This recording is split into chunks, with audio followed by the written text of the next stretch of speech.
when I think about and remember how there was no way out and you rescued me.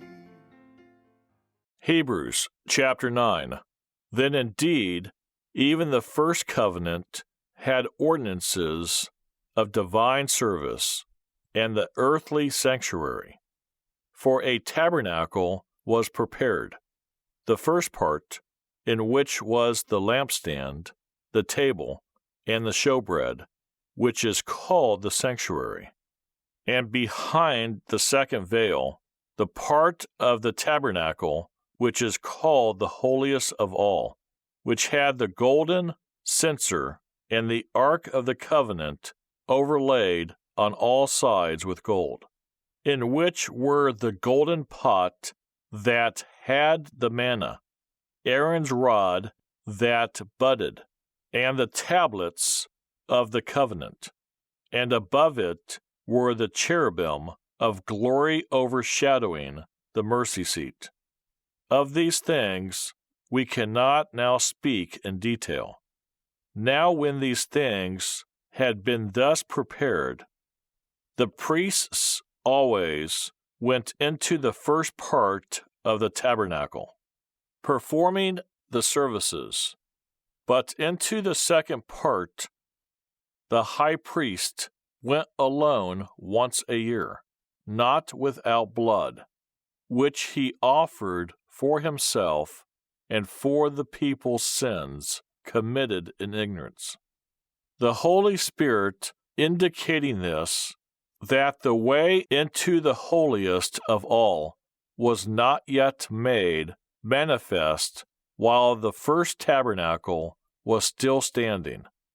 It was symbolic for the present time in which both gifts and sacrifices are offered, which cannot make him who performed the service perfect in regard to the conscience, concerned only with foods and drinks, various washings, and fleshly ordinances imposed until the time of Reformation.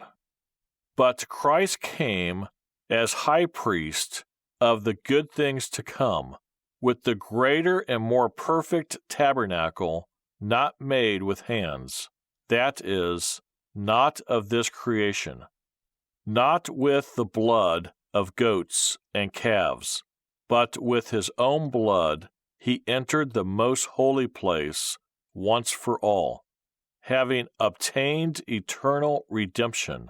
For if the blood of bulls and goats and the ashes of a heifer, sprinkling the unclean, sanctifies for the purifying of the flesh, how much more shall the blood of Christ, who through the eternal Spirit offered himself without spot to God, cleanse your conscience from dead works to serve the living God?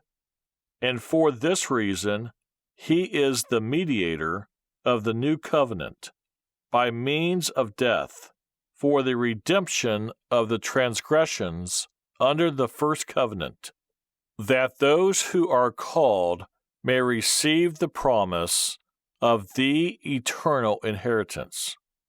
For where there is a testament, there must also of necessity be the death of the testator.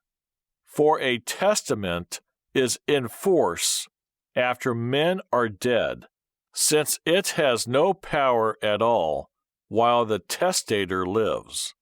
Therefore, not even the first covenant was dedicated without blood.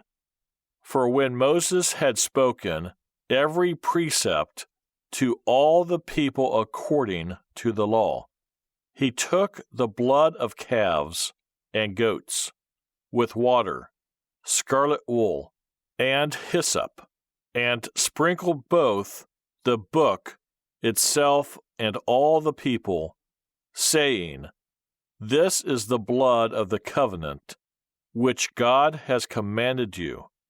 Then likewise he sprinkled with blood both the tabernacle and all the vessels of the ministry. And according to the law, almost all things are purified with blood, and without shedding of blood there is no remission.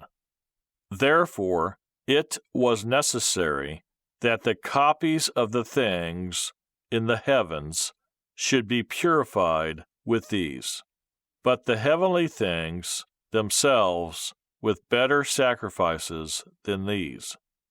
For Christ has not entered the holy places made with hands, which are copies of the true, but into heaven itself, now to appear in the presence of God for us, not that he should offer himself often, as the high priest enters the most holy place every year with blood of another.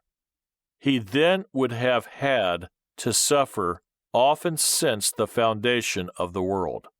But now, once at the end of the ages, he has appeared to put away sin by the sacrifice of himself. And as it is appointed for men to die once, but after this the judgment, so Christ was offered once to bear the sins of many. To those who eagerly wait for him, he will appear a second time, apart from sin, for salvation. From my heart, I'd like to say